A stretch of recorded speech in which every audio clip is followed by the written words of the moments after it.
ونعوذ بالله من شرور أنفسنا ومن سيئات أعمالنا من يهده الله فلا مضل له ومن يضلل فلا هادي له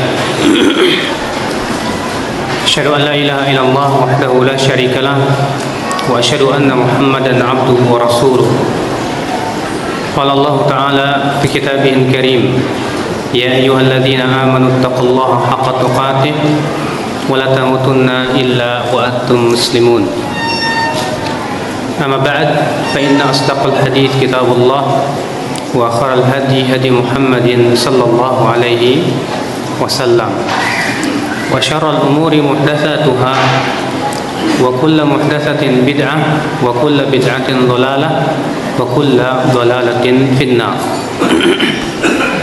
Baik ya akhal Islam, azani Allah wa iyyakum. Pada kesempatan kali ini yang biasanya kita mengkaji silsilah hadis as-sahihah,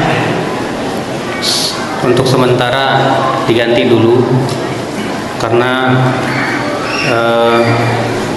ada amanah ya untuk membahas buku yang saya tulis sendiri, dan buku ini alhamdulillah diinfakkan oleh salah seorang muhsinin, dan beliau minta agar buku ini dibagikan secara gratis dan dikaji.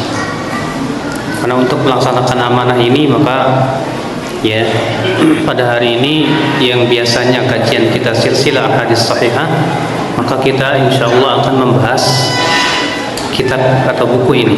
Tentunya tidak akan selesai dalam sekali pertemuan, mungkin sekali atau dua kali atau tiga kali ya pertemuan. Judul buku yang antum pegang semua adalah tentang kuburan. Kenapa saya ingin mengangkat kuburan? Karena sebagaimana antum ketahui ya akhi, fenomena kuburan yang sangat merebak terutama di negeri kita yang tercinta ini, dimana seakan-akan kuburan itu diagungkan. La ilaha illallah, la ilaha illallah.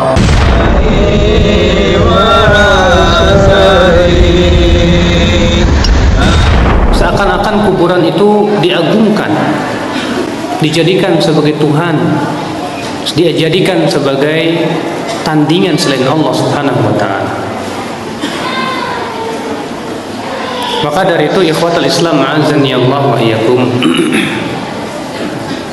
sementara dinun nabiyina, agama para nabi semenjak dari Nabi Muhammad, dari Nabi Nuh alaihi salatu wassalam sampai Nabi Muhammad sallallahu alaihi wasallam, dakwahnya adalah memurnikan tauhid, memurnikan makna la ilaha illallah.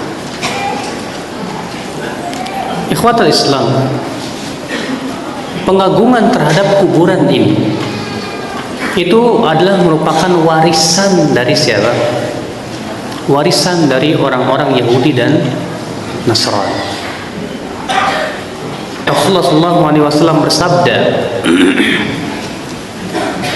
la'anallahu al-yahuda wan nasara ittakhadhu qubur anbiya'ihim wa salihihim masajid. Semoga Allah melaknat orang Yahudi dan orang Nasrani yang telah menjadikan kuburan Nabi dan orang-orang saleh mereka sebagai apa? Sebagai masjid. Ini menunjukkan ya akhi bahwa yang pengagungan terhadap kuburan itu adalah merupakan warisan daripada orang-orang Yahudi dan Nasrani.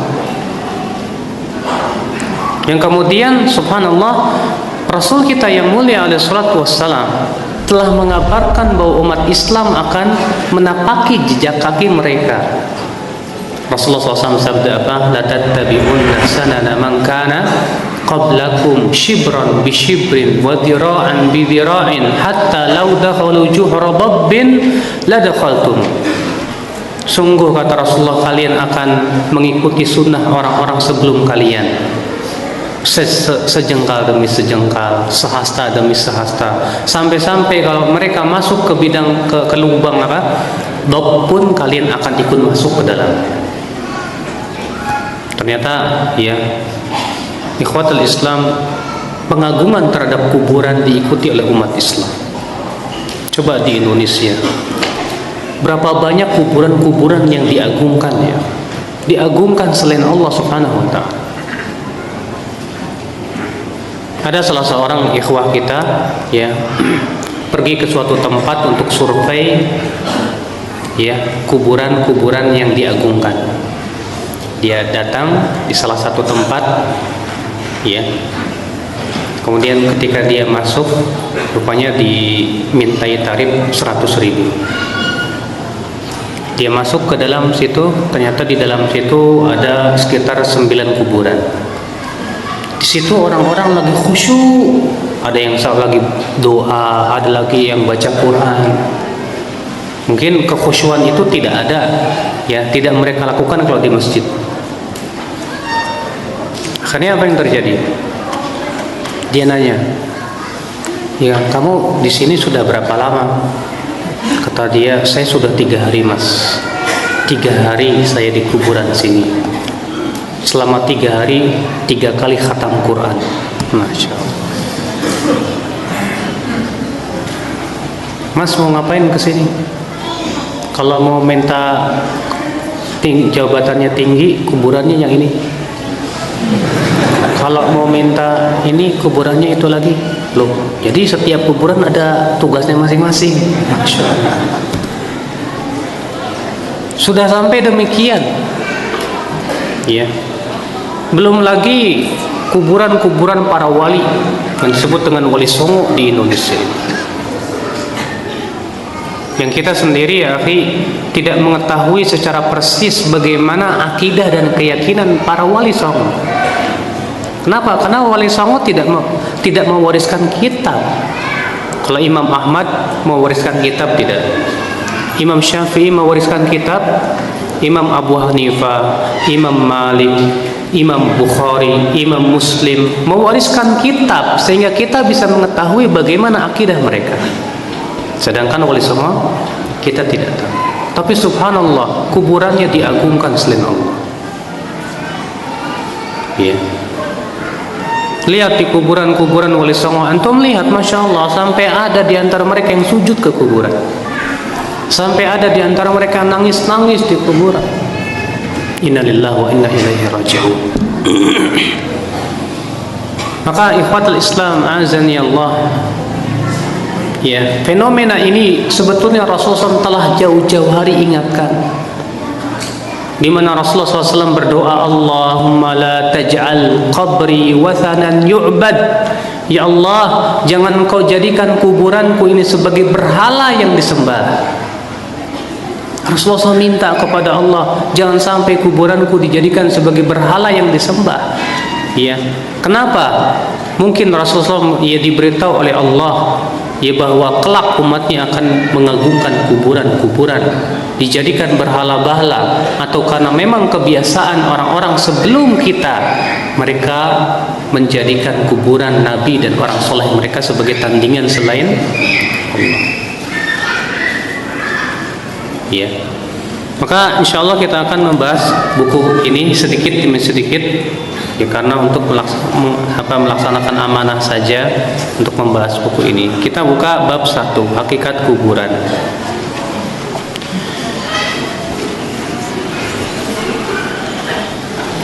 Kuburan bukan tempat peristirahatan yang terakhir sebagaimana yang dikatakan oleh sebagian orang.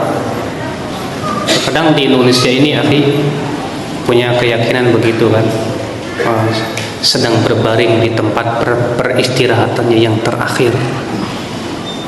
Emangnya terakhir? Justru masya Allah, kuburan itu bukan tempat peristirahatan terakhir akhi. Ia adalah merupakan awwalu manazilil akhirah, kata Rasulullah. Tempat pertama kali dari kehidupan akhirat yang menentukan kehidupan seorang hamba. Namun ia adalah awal persinggahan akhirat dan kehidupan yang menentukan nasib hamba. Hani Maula Uthman berkata, Uthman bin Affan apabila berdiri di sisi kuburan, beliau menangis sampai basah janggutnya. Lalu dikatakan kepadanya, engkau mengingat surga dan neraka tidak menangis, namun untuk ini Anda menangis? Ia menjawab, sesungguhnya Rasulullah SAW bersabda, innal qabra awwalu manazilil akhirah fa in naja minhu fama ba'dahu aisaru minhu wa illam yanju minhu fama ba'dahu asyaddu minhu. Ya, sesungguhnya kata Rasulullah, kuburan itu adalah awal persinggahan akhirat. Jika selamat darinya, maka yang setelahnya akan lebih mudah darinya, dan jika tidak selamat, maka yang setelahnya lebih berat darinya. Berarti ya akhi, kuburan itu sebagai penentu kita di dalam kehidupan akhirat. Kalau di dalam kuburan kita nggak selamat, maka di akhirat lebih tidak selamat. Na'udzubillah. Ya memang ya akhi, betul kuburan itu tempat beristirahat, tapi hanya untuk orang yang beriman saja. Untuk orang yang beriman, betul Rasulullah mengatakan bahwa orang beriman beristirahat di kuburannya, tapi bukan sebagai peristirahatan tempat terakhir. Disebutkan dalam hadis, Abu Qatadah bin Rib'i Al-Ansari berkata, anna Rasulullah SAW murra alaihi bi janazatin faqala mustarih wa mustarahun minhu. Qalu ya Rasulullah mal mustarih wa mal mustarah minhu?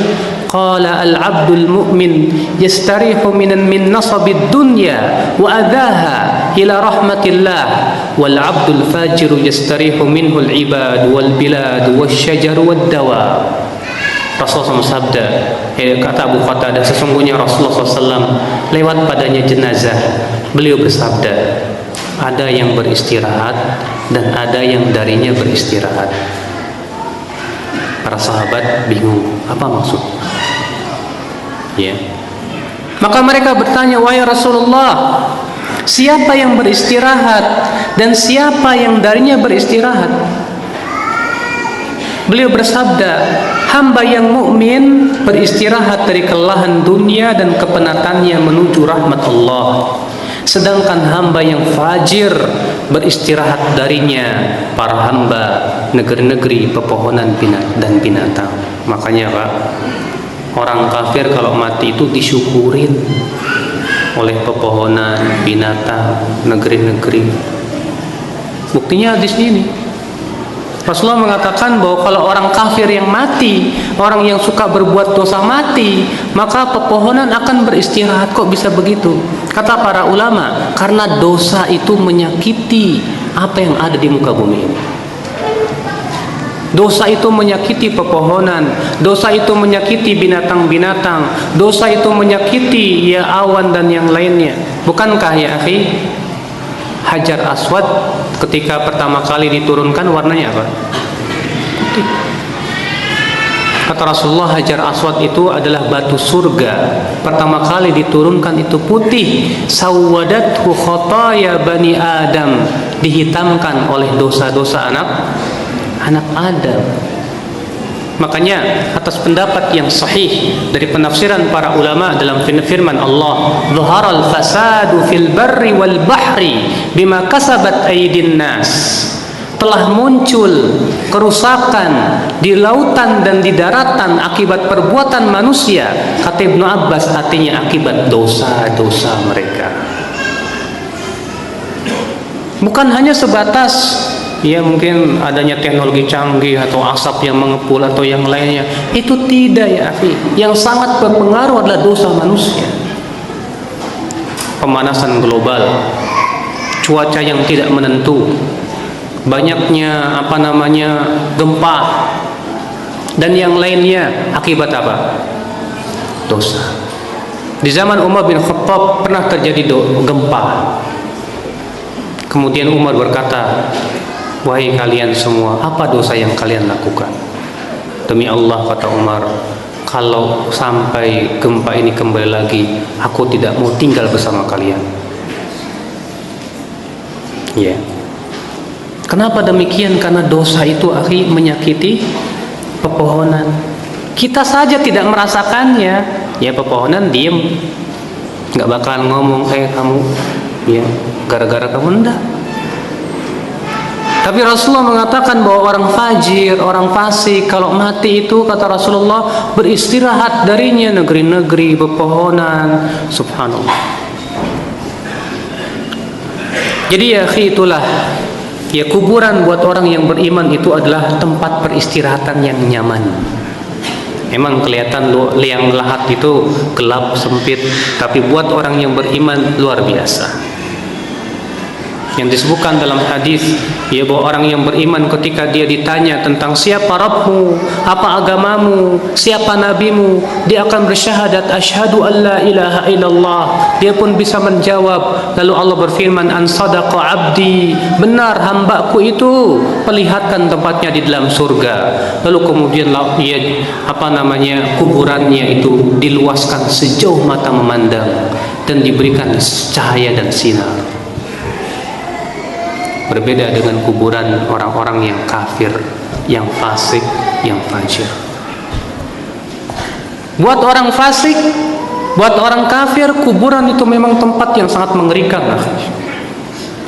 Tempat yang sangat mengerikan, na'udzubillah. Namun bagi orang fasik, terlebih orang kafir, ia adalah tempat yang mengerikan. Nabi SAW bersabda, wa ammal kafir awil munafiq fayaqulu la adri kuntu aqulu ma yaqulun nas fayuqala daraita wa la talait thumma yudrabu bimitraqatin min hadid darbatan baina udhunayhi fayasihu sayhatan yasma'uha man yalih illa thaqalain. Adapun orang kafir atau munafik, ia akan mengatakan, saya tidak tahu, aku dahulu hanya mengucapkan apa yang diucapkan oleh manusia. Lalu dikatakan kepadanya, kamu tidak mengetahui dan tidak pula membaca? Kemudian ia dipukul dengan palu besi dengan sekali pukulan di antara dua telinganya, maka ia menjerit dengan jeritan yang didengar oleh makhluk yang ada di sekitar kuburan kecuali jin dan manusia. Subhanallah. Kita tidak diperdengarkan oleh Allah adab kubur. Bayangkan kalau kita diperdengarkan, mungkin antum nggak bisa makan. Tiap lewat kuburan mendengar suara jeritan, wah, dan yang lainnya, antum nggak bisa makan. Gimana mau makan? Makanya rahmat Allah untuk manusia dan jin tidak diperdengarkan. Yang bisa mendengar hanya binatang dan pepohonan. Makanya kata Ibnu Rajab ketika mengisahkan tentang kisah di zaman dahulu, ada seseorang membawa keledainya ke perkuburan orang kafir. Keluar dari perkuburan itu keledainya langsung sakit. Kenapa? Karena keledai bisa mendengar bagaimana adab. Ini ikhwatul Islam, a'azzani Allah wa iyyakum.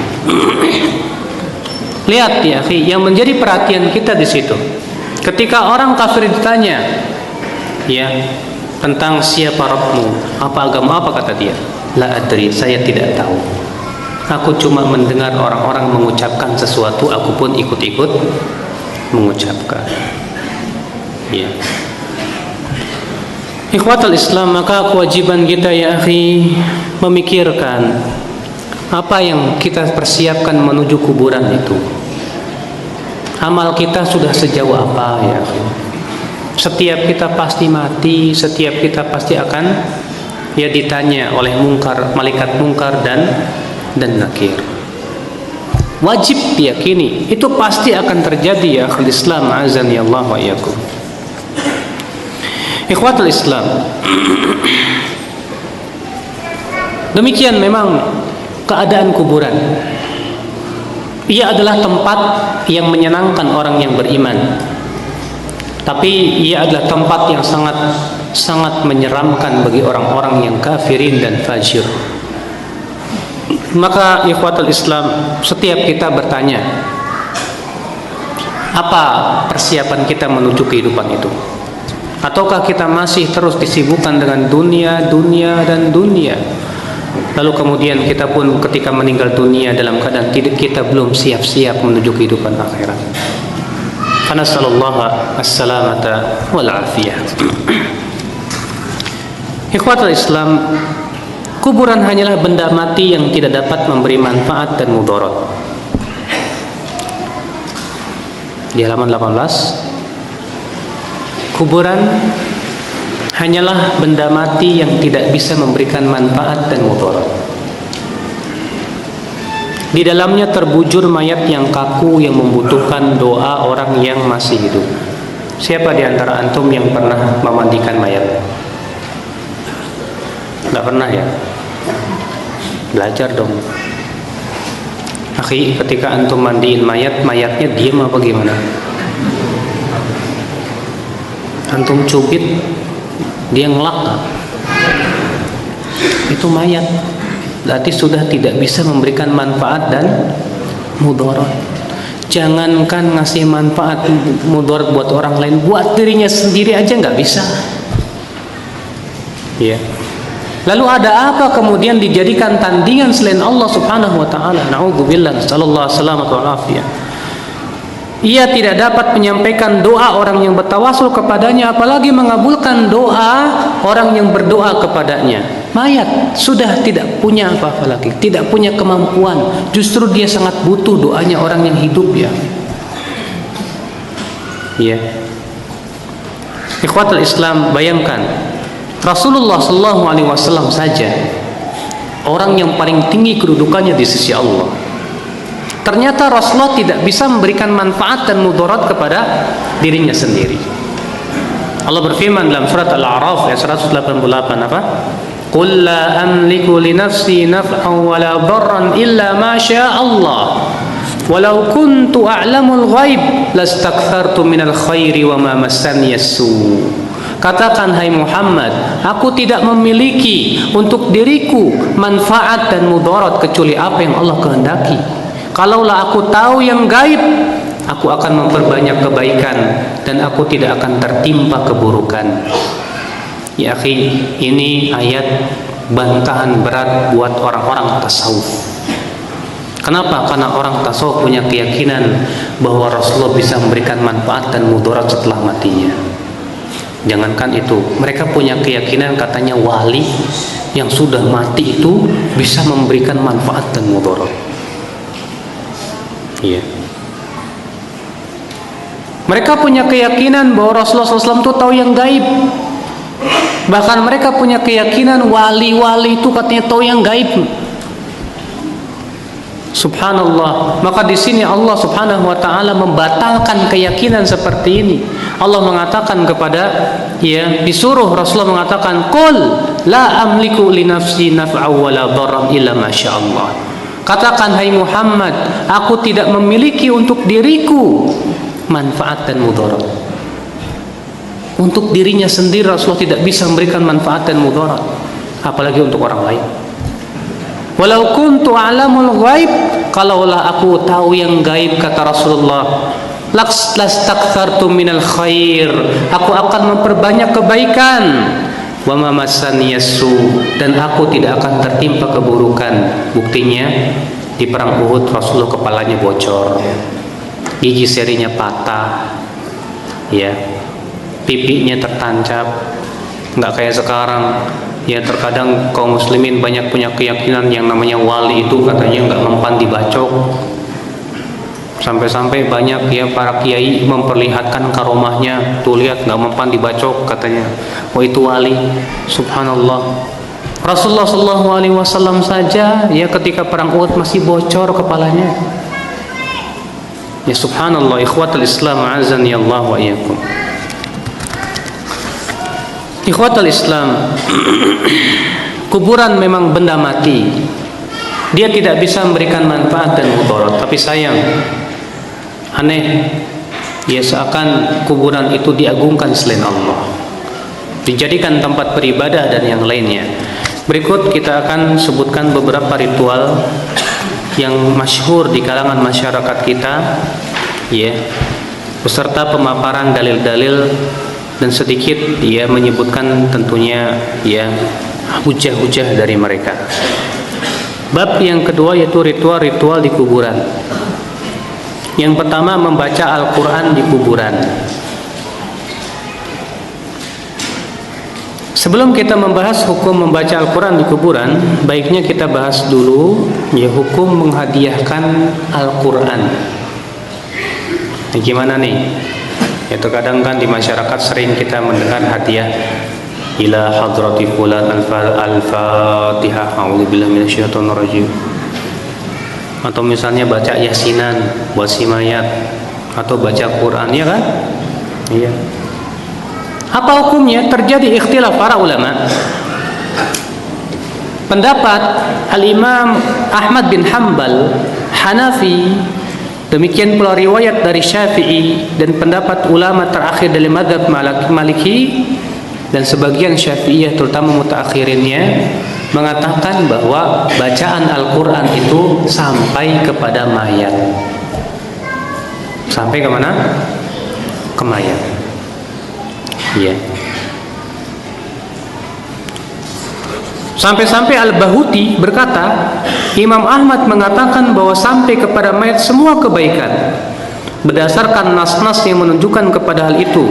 Juga karena manusia di negeri-negeri berkumpul membaca Al-Quran untuk dihadiahkan kepada mayat tanpa ada pengingkaran, sehingga menjadi ijma mereka. Sampai-sampai Al-Bahuti mengatakan di sini, kata ini ijma, dan nanti kita akan sebutkan bahwa tidak ada ijma. Iya. Apa dalil mereka, Pak? Yang mengatakan katanya ya membacakan, menghadiahkan Al-Quran ke mayat itu sampai kias. Kias kepada apa? Kepada sedekah, haji, puasa. Kan disebutkan dalam hadis sedekah untuk mayat itu sampai. Disebutkan dalam hadis menghajikan orang itu boleh. Mempuasakan ya orang tua kita yang punya hutang boleh. Berarti dikiaskan kepadanya apa? Seluruh amalan kebaikan. Ya. Ini kias. Di antara dalil mereka juga apa?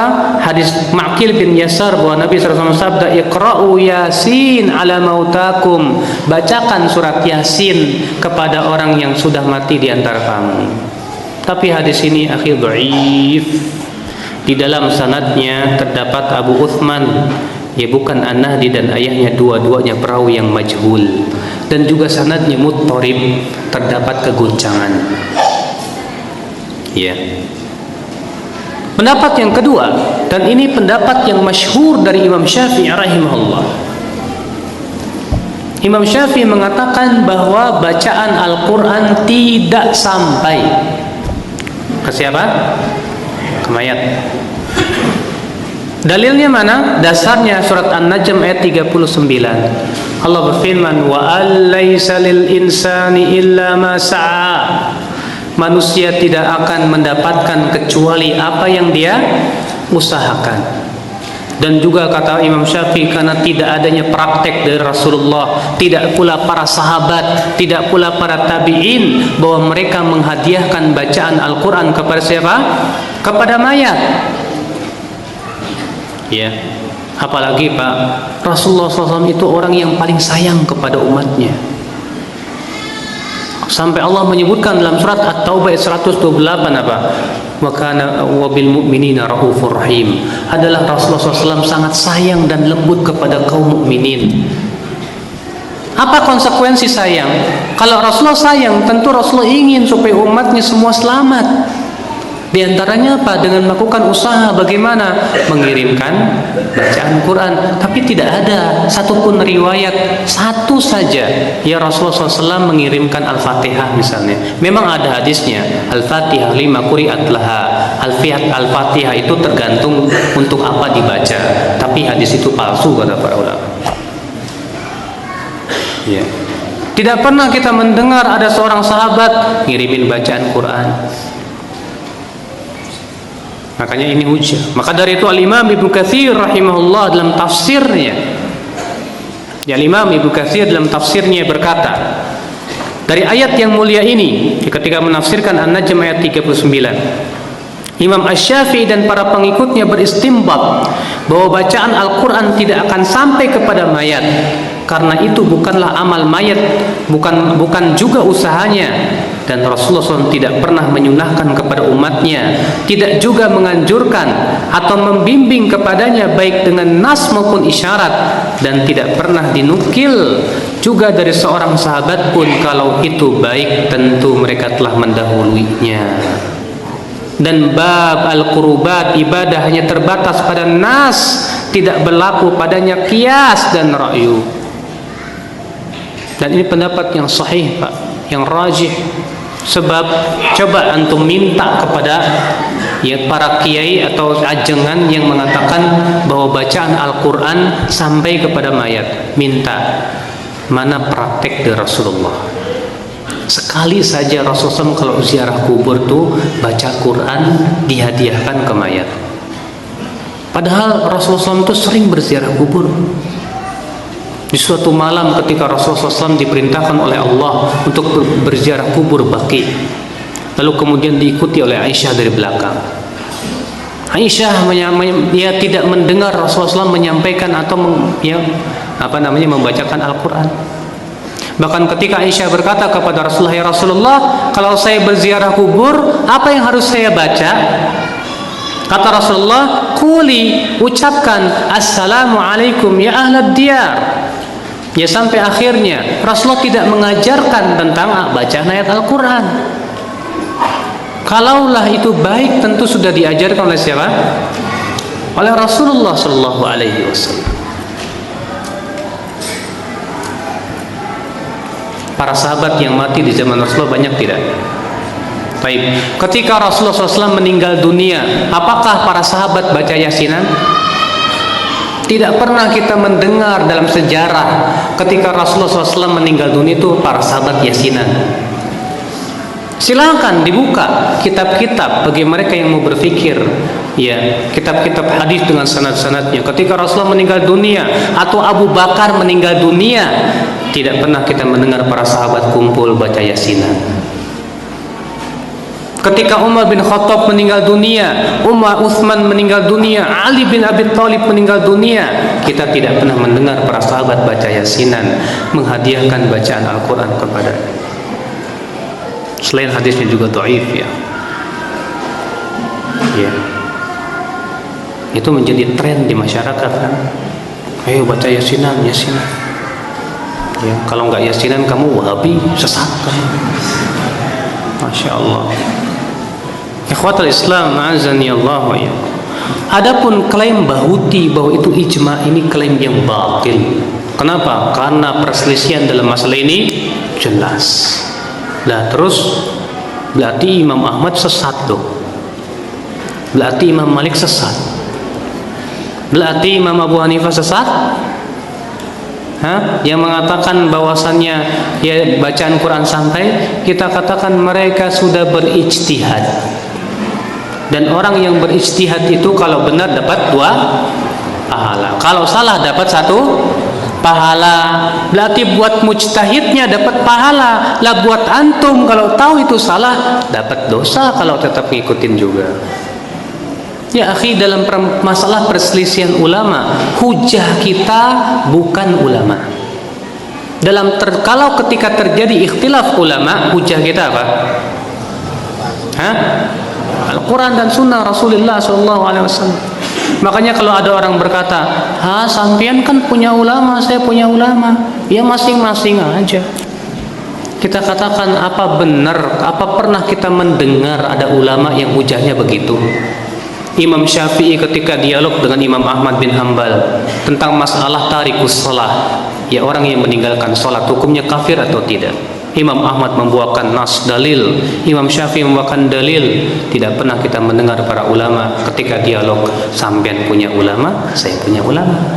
Itu perkataan orang bodoh biasanya. Sering kita dengar seperti itu. Ya ulamamu ulamamu, ya ulamaku ulamaku. Ya subhanallah. Tidak ya akhi. Ya kalau sudah terjadi ikhtilaf seperti ini, kita lihat dalilnya. Kita lihat praktik dari Rasulullah dan para sahabatnya. Ya. Maka ini pendapat yang sahih, yang rajih, bahwasanya tidak pernah dinukil bahwa Rasulullah SAW menghadiahkan bacaan Al-Quran. Tidak pula para sahabat, tidak pula para tabi'in. Sekarang kita baru masuk hukum membaca Al-Quran di kuburan. Setelah kita memaparkan hukum menghadiahkan bacaan Al-Quran, kita lanjutkan dengan pembahasan hukum membaca Al-Quran di kuburan. Apa hukumnya? Terjadi ikhtilaf juga. Sengaja saya sebutkan ikhtilaf ulamanya siapa, supaya apa? Antum semua tahu. Pertama, ya bisa jadi hal ini terjadi ikhtilaf ulama. Tapi kita pun harus mengetahui bagaimana sikap kita di dalam masalah ini. Kita melihat dalil, bukan melihat orang. Siapa yang dalilnya kuat, itu yang kita ikuti. Iya. Sayyid Sabiq dalam kitab Fikih Sunnah berkata, para fuqaha berselisih mengenai hukum membaca Al-Quran di kuburan.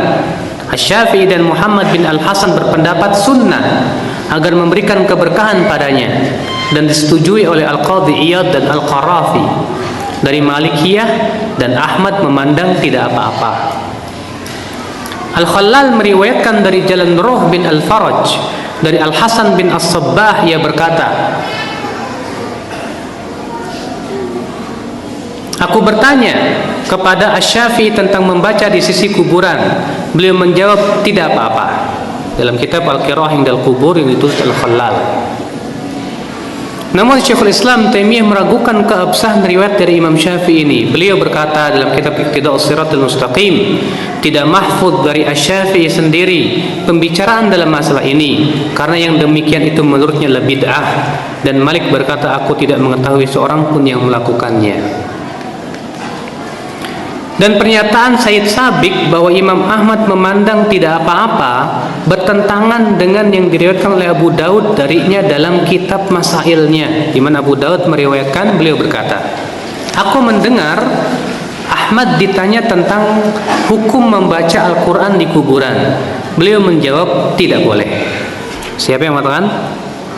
Tidak boleh. Namun ada riwayat yang menyebutkan bahwa Imam Ahmad rujuk dari pendapat ini, rujuk dan mengatakan boleh.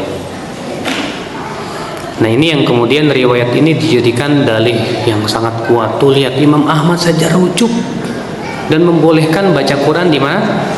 Di kuburan.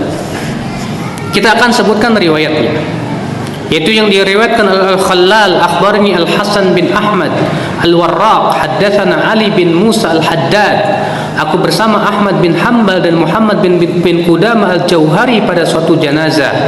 Ketika mayat telah dikuburkan, ada seorang lelaki buta duduk membaca Al-Quran di sisi kubur. Maka Imam Ahmad berkata kepadanya, wahai, sesungguhnya membaca di kuburan adalah bid'ah. Ketika kami telah keluar dari perkuburan, Muhammad bin Qudamah berkata kepada Imam Ahmad bin Hanbal, wahai Abu Abdillah, apa pendapatmu mengenai Mubashir Al-Halabi? Ia menjawab, thiqah. Muhammad berkata, apakah engkau menulis sesuatu darinya? Ia menjawab, ya. Muhammad berkata, Mubashir mengabarkan dari Abdurrahman bin Al-Ala bin Al-Lajlaj dari ayahnya bahwa ia mewasiatkan apabila telah dikubur agar dibacakan di kepalanya permulaan surat Al-Baqarah dan akhirnya, dan berkata, aku mendengar Ibnu Umar berwasiat demikian. Maka Ahmad berkata kepadanya, kembalilah dan katakan kepada orang buta itu, bacalah kembali. Nah, ini Pak riwayat yang menunjukkan katanya Imam Ahmad itu rujuk dari pendapatnya yang melarang. Tapi sayang, riwayat ini, hikayat ini, di dalam sanadnya ada perawi yang majhul. Makanya Pak, inilah pentingnya belajar ilmu hadis. Penting kita memeriksa sanad. Kenapa orang-orang tasawuf atau orang sufi itu paling gak doyan sama ilmu hadis? Kenapa mereka sangat benci sama ahli hadis? Kalau antum kita lihat ya, kitab-kitab tasawuf, banyak sekali cercaan-cercaan terhadap para muhaddisin. Apa itu ahli hadis? Ahli hadis itu sanadnya dari mayat ke mayat. Kalau kami dari hidup ke hidup, haddatsana qalbi an rabbi. Bercerita kepadaku apa? Hatiku dari Rabbku. Kalau ahli hadis katakan dari haddatsana fulan mayat, an fulan mayat. Kenapa ya akhi orang-orang tasawuf itu tidak suka dengan ilmu hadis? Karena kalau kita tegakkan ilmu hadis, rontok semua hujah-hujah mereka. Ketahuan borok-borok hujah-hujah mereka, karena mereka sama sekali tidak peduli dengan hadis Nabi SAW. Apakah hadisnya sahih atau atau tidak. Makanya mereka perlu untuk membela perkataan, no, ya hadis dhaif juga do hadis. Ya. Ikhwatul Islam azani Allah, padahal jumhur ulama yang mengatakan atau para ulama yang membolehkan mengamalkan hadis dhaif itu pun dengan syarat. Syaratnya apa? Yang pertama, hadisnya dhaifnya ringan. Untuk membedakan dhaif ringan dengan dhaif berat bisa nggak? Yang kedua, kata Ibnu Hajar, wajib diyakini kedhaifan hadis itu. Artinya jangan diyakini itu sebagai sunnah. Tapi di masyarakat malah diyakini sunnah, tidak. Yang ketiga, kata Ibnu Hajar, jangan dimasyhurkan, cukup buat diri sendiri. Ini malah dimasyhurkan. Riwayat Imam Ahmad ini yang menyatakan rujuknya, ternyata dalam sanadnya ada 2 orang perawi yang majhul, sehingga tidak bisa dijadikan hujah. Inilah ikhwatul Islam, indahnya Islam tatkala kita memeriksa sanad hadis. Makanya Abdullah bin Mubarak berkata, laulal isnad laqala man syaa ma syaa. Kalau bukan karena sanad hadis, orang semaunya akan berkata Rasulullah bersabda. Tapi dengan sanad orang akan berhati-hati. Mana sanadnya? Sini.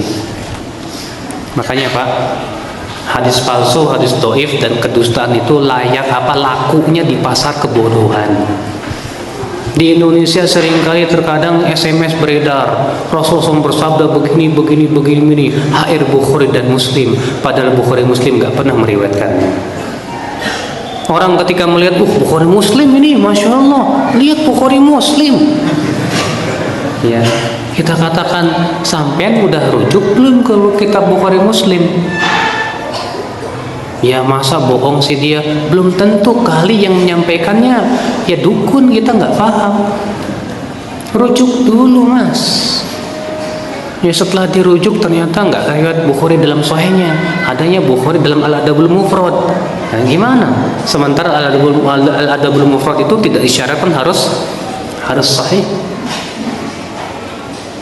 Nah ini ikhwatul Islam, disinilah ya setiap kita tentu harus punya jiwa kritis untuk memeriksa sanad-sanad hadis, memeriksa segala macam periwayatan yang kita dengar. Supaya apa? Supaya kita pertama tidak tertipu, yang kedua kita tidak berdusta atas nama Rasulullah sallallahu alaihi wasallam. Ternyata kita tidak bisa melanjutkan karena waktunya sudah habis. Jadi insyaallah saya akan bahas di pertemuan yang akan datang saja.